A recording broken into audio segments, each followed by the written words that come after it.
وہی ہے پہلے طاغوت کا انکار کرو پھر اللہ پر ایمان لاؤ، تب ایمان معتبر ہے۔ طاغوت کسے کہتے ہیں؟ طغا سے بنا ہے، طغا طغیانی، دریا اپنے حدود کے اندر بہ رہا ہے لیکن اب یہ کہ اس کی پانی ادھر چھلک گیا ہے، اپنے حدود سے کناروں سے نکل گیا، اسے کیا کہتے ہیں؟ طغیانی، طغیانی آئی ہوئی ہے، طغیانی۔ تو انسان کا اور جنوں کا مقام کیا ہے؟ وما خلقت الجن والانس الا لیعبدون، میں نے نہیں پیدا کیا جنوں اور انسانوں کو مگر اس لیے کہ میری بندگی کریں۔ جو حد بندگی سے تجاوز کرے گا وہ طاغوت ہے۔ لا اکراہ فی الدین قد تبین الرشد من الغی، سعادت اور رشد اور ہدایت کا راستہ بالکل واضح ہو چکا ہے کج راستوں سے۔ غی ہے جسے غوا بنا ہے، غوا گمراہ ہو جانا، اغوا کا لفظ بنتا ہے گمراہ کر دینا کسی کو، تو یہ غی ٹیڑھ کجی صحیح راستے سے ہٹ جانا۔ قد تبین الرشد من الغی، اچھا اس کی وجہ کیا ہے؟ یہ دعویٰ کیوں ہو رہا ہے؟ کہ ذہن میں رکھیے یہ ہے سورہ بقرہ، یہ نازل ہوئی ہے مدنی دور میں، 2/3 قرآن جو ہے وہ ہے مکی جو نازل ہو چکا ہے۔ گویا کہ قرآن مجید کی ان صورتوں نے بالکل دودھ کا دودھ پانی کا پانی جدا کر دیا، حق اور باطل میں اب کوئی اشتباہ نہیں رہا، کسی نیک نیت انسان کے لیے تو کوئی اشتباہ نہیں ہے، حق علیحدہ باطل علیحدہ، لیحق الحق ویبطل الباطل، تاکہ حق کا حق ہونا ثابت ہو جائے، باطل کا باطل ہونا ثابت ہو جائے، اور یہ ہو چکا ہے۔ قد تبین الرشد من الغی، ہدایت کا راستہ واضح اور ممیز ہو چکا ہے کجی اور گمراہی کے راستے سے۔ فمن یکفر بالطاغوت ویؤمن باللہ فقد استمسک بالعروۃ الوثقی لا انفصام لها واللہ سمیع علیم۔ تو جو شخص بھی طاغوت کا کفر کرے گا، انکار کرے گا، طاغوت کے خلاف بغاوت کرے گا اور ایمان لائے گا اللہ پر، یہ اہم ترین مقام ہے اس اعتبار سے کہ جیسے میں نے اس سے پہلے بھی دیکھا، لا الہ الا ہو، لا الہ پہلے ہے، الا ہو بعد میں آتا، نفی اس بات، اسی لیے بعض جو ہمارے سلسلے تصوف کے ہیں اس میں جو ذکر ہوتا ہے لا الہ الا اللہ، اسے نفی اس بات کا ذکر کہتے ہیں، لا الہ الا اللہ، الا پر وہ ضرب لگاتے ہیں قلب کے اوپر، جس سے ایک خاص قسم کی کیفیت پیدا ہوتی ہے، ایک نفسیاتی کیفیت حاصل ہوتی ہے۔ تو پہلے نفی ہے پھر اس بات، وہی ہے پہلے طاغوت کا انکار کرو پھر اللہ پر ایمان لاؤ، تب ایمان معتبر ہے۔ طاغوت کسے کہتے ہیں؟ طغا سے بنا ہے، طغا طغیانی، دریا اپنے حدود کے اندر بہ رہا ہے لیکن اب یہ کہ اس کی پانی ادھر چھلک گیا ہے، اپنے حدود سے کناروں سے نکل گیا، اسے کیا کہتے ہیں؟ طغیانی، طغیانی آئی ہوئی ہے، طغیانی۔ تو انسان کا اور جنوں کا مقام کیا ہے؟ وما خلقت الجن والانس الا لیعبدون، میں نے نہیں پیدا کیا جنوں اور انسانوں کو مگر اس لیے کہ میری بندگی کریں۔ جو حد بندگی سے تجاوز کرے گا وہ طاغوت ہے، چاہے وہ ایک فرد ہو، کوئی ادارہ ہو، کوئی ریاست ہو۔ میں نے یہ 3 چیزیں گن دی ہیں۔ انفرادی حیثیت سے میں اپنے حد بندگی سے تجاوز کرتا ہوں، اگر زندگی آمد برائے بندگی، زندگی بے بندگی شرمندگی، اگر میں حد بندگی سے تجاوز کر گیا تو میں طاغوت ہوں۔ کوئی ادارہ آپ نے بنایا ایسا جس میں لمیٹیشن نہیں ہے اللہ کے احکام کی، بلکہ اس کے اندر آپ نے اپنی اتھارٹی جو ہے وہ بڑی مطلق رکھی ہوئی ہے، طاغوت ہے۔ ریاست آپ نے قائم کی، حاکمیت عوام کے لیے یا حاکمیت کسی ایک خاندان کے لیے، وہی طاغوت ہے۔ اس کی نفی، اس کا انکار، اس کے خلاف بغاوت کر کے ایمان لاؤ گے تو ایمان معتبر ہے۔ اور اگر طاغوت سے دوستی بھی چل رہی ہے، طاغوت کی چاکری بھی ہو رہی ہے، طاغوت کے ساتھ تعاون، حال یہ ہے کہ حضور فرماتے ہیں من مشى مع فاسق ليقويه فقد اعان على هدم الاسلام، جو شخص کسی فاسق و فاجر انسان کے ساتھ چلے اسے تقویت پہنچانے کے لیے، اس نے اسلام کی عمارت کو جڑوں سے کھودنے میں مدد کی، منہدم کرنے میں مدد کی۔ من مشا صرف چلنا، آپ کسی کے ساتھ چلتے ہیں تاکہ تقویت اسے ہو جائے، لوگوں کو معلوم یہ بھی ان کے ساتھ ہے، من مشا مع فاسقن، فاسق کافر بھی نہیں، فاسق، لیقویہ، تاکہ اس سے تقویت پہنچائیں، فقد اعان علی ہدم الاسلام، اسلام کی عمارت کو جڑوں سے کھود کر گرانے میں مدد کی۔ ایک اور حدیث میں آیا اذا مدح الفاسق، جب کسی فاسق کی مدح کی جاتی ہے، غضب اللہ تعالی واہتز لہ العرش، اللہ تعالیٰ انتہائی غضبناک ہوتے ہیں اس درجے کہ عرش کانپنے لگتا ہے، تھرا اٹھتا ہے عرش، اتنا غضب آتا ہے اللہ تعالیٰ کہ ایک شخص میرا باغی ہے، میرا فاسق ہے، فاجر ہے، اور اس کی مدح کی جا رہی ہے۔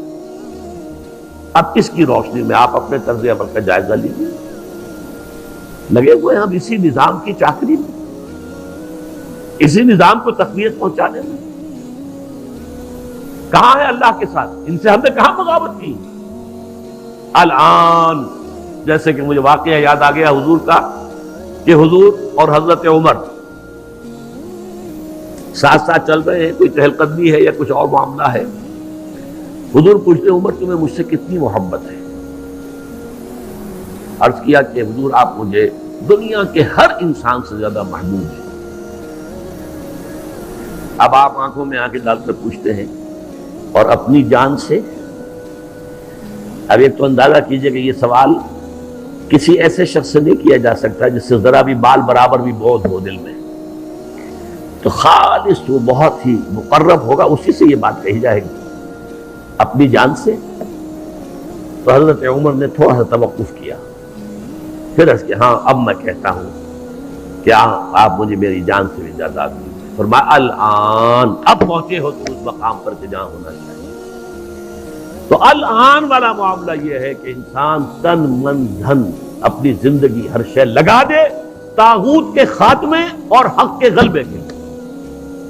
وہ ہے جہاں سے بات شروع ہوئی تھی، لگا دو، کھپا دو، صرف کر دو۔ یا ایھا الذین آمنوا انفقوا مما رزقناکم من قبل ان یاتی یوم لا بیع فیہ ولا خلۃ ولا شفاعۃ والکافرون هم الظالمون۔ اس روش کو اختیار کرنے سے انکار کرنے والے ہی تو کافر اور ظالم اور مشرک ہیں۔ تو اپنے ایمان کو آپ توڑ لیجئے، کہاں کھڑے ہیں؟ طاغوت کے ساتھ آپ کی روش کیا ہے؟ بہرحال من یکفر بالطاغوت ویؤمن باللہ فقد استمسک بالعروۃ الوثقی، جس نے کہ طاغوت کا کفر کیا، طاغوت سے بغاوت کی اور اللہ پر ایمان لایا، اس نے مضبوط کنڈے کو پکڑ لیا ہے۔ یہ جو نقشہ ہے یہاں پر، اس کو تمثیل سے سمجھ لیجئے۔ سمندری جہاز پہ فرض کیجئے کچھ عرشے پر کھڑا ہوا ہے، کوئی ہچکولا ایسا آیا کہ گر گیا سمندر میں، اور آپ کو معلوم ہے کہ اس کے ساتھ کنڈے لگے ہوتے ہیں۔ اگر کوئی کنڈا اس کے ہاتھ میں آ جائے، فرض کیجئے تیرنا ویرنا نہیں جانتا غریب، کنڈا ہاتھ میں اگر آ گیا تو وہ کنڈا کبھی نہیں چھوڑے گا، اس لیے کہ اس کنڈے کے ساتھ اس کی جان وابستہ ہے۔ بلکہ میں کہا کرتا ہوں کہ اگر کوئی شارک مچھلی آ کر اس کی ٹانگ کاٹ کے لے جائے تو وہ کہے گا جائے، لیکن یہ کہ میں اس کنڈے کو نہیں چھوڑوں گا، اس لیے کہ یہ کنڈا ہے کہ جس کے ساتھ میری اب جان وابستہ ہے۔ اسی طریقے سے گویا کہ انسان اپنی حفاظت اور تحفظ کے لیے وَمَن يَكْفُرْ بِالطَّاغُوتِ وَيُؤْمِن بِاللَّهِ فَقَدِ اسْتَمْسَكَ بِالْعُرْوَةِ الْوُثْقَىٰ، اس کا ہاتھ اس مضبوط کنڈے پر آ گیا کہ جس کے بعد اس کی گمراہی نہیں ہے۔ لَا انفصام لَهَا، جیسے کنڈا مضبوط ہے، وہ اپنی جگہ سے نکلنے والا نہیں ہے، وہ ہٹنے والا نہیں ہے، جگہ چھوڑنے والا نہیں ہے، ٹوٹنے والا نہیں ہے۔ لَا انفصام لَهَا، ایسا کنڈا اس پر اس کا ہاتھ آ گیا ہے۔ واللہ سمیع علیم، اللہ تعالیٰ سب کچھ سننے والا، سب کچھ جاننے والا ہے۔ یہ سمیع علیم تنوین کے ساتھ یہ صفات ہے۔ السمیع ہوتا تو اللہ کا نام ہو جاتا، العلیم ہوتا تو اللہ کا نام ہو جاتا۔ اللہ ولی الذین آمنوا یخرجہم من الظلمات الی النور۔ دیکھیے ترک موالات کی میں نے بات کی تھی، اب یہاں ولایت آ گئی۔ اللہ ولی ہے، پشت پناہ ہے، مددگار ہے، وہ حافظ ہے، حمایتی ہے اہل ایمان کا۔ یعنی یہ جو کشاکش ہوگی اب حق و باطل کے مابین، طاغوت کے خلاف تمہیں جہاد کرنا ہے، کفر کرنا ہے، احقاق حق ابطال باطل کی جدوجہد کرنی ہے، تو تمہیں کسی کا سہارا درکار ہے، اللہ کا سہارا، اللہ کی مدد۔ جیسے حضور سے بھی کہا گیا بصبر وما صبرک الا باللہ، اے نبی صبر کیجئے اور آپ کا صبر تو اللہ ہی کے سہارے پر قائم ہے۔ قوت تو آپ کو اللہ سے ملتی ہے. مسلمانوں سے کہا گیا وَاسْتَعِينُوا بِالصَّبْرِ وَالصَّلَاةِ، مدد حاصل کرو صبر سے بھی اور نماز سے. تو اسی طرح فرمایا اللہ کی مدد شامل حال رہے گی.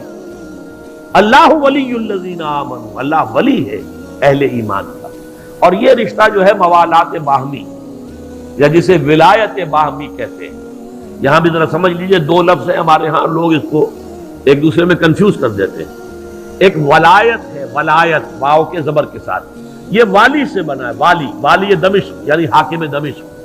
تو ولایت کہتے ہیں حکومت کو، اور ولی سے بنا ولایت، ولایت باہمی. جیسے اللہ یہاں دوست ہے اہل ایمان کا، اہل ایمان دوست ہے اللہ کے. الا ان اولیاء اللہ لا خوف علیہم ولا هم يحزنون الذین آمنوا وكانوا يتقون لهم البشرى فی الحیات الدنیا والآخرہ. آگاہ ہو جاؤ کہ اللہ کے دوست جو ہیں یعنی اہل ایمان، ان کے لیے نہ خوف ہے اور نہ کوئی حزن ہے. اور یہ کون ہے؟ یہ ولی کوئی علیحدہ نوع نہیں ہے، کوئی سپیشیز علیحدہ نہیں، انسانوں ہی میں سے ہوتے ہیں. ان کے سروں پر کوئی سینگ نہیں ہوتے، عام انسان ہوتے ہیں.